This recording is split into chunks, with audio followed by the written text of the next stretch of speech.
বলিউডের এই সময়ের শীর্ষ গায়ক অরিজিৎ সিং সম্প্রতি দুবাইয়ের একটি কনসার্টে পারফর্ম করেছেন জনপ্রিয় এই গায়ক। তবে সেই কনসার্টের সমালোচনার মুখে পড়েছেন অরিজিৎ।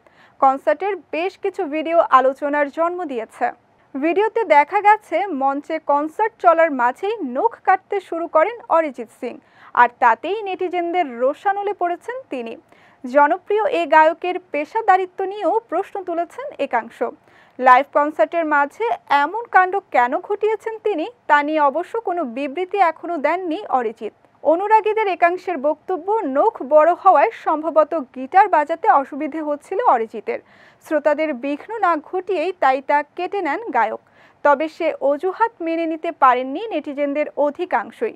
তাদের কথায় এভাবে নখ কাটা অস্বাস্থ্যকর। তাছাড়া মঞ্চে ওঠার আগেই শিল্পীর তা দেখে নেওয়া উচিত ছিল। অরিজিৎ এখন আছেন গ্রামের বাড়িতে, কারণ ভারতে চলছে লোকসভা ভোট। 7 এপ্রিল জিয়াগঞ্জে ভোট কেন্দ্রে অরিজিৎকে সস্ত্রীক ভোট দিতে যেতে দেখা গেছে।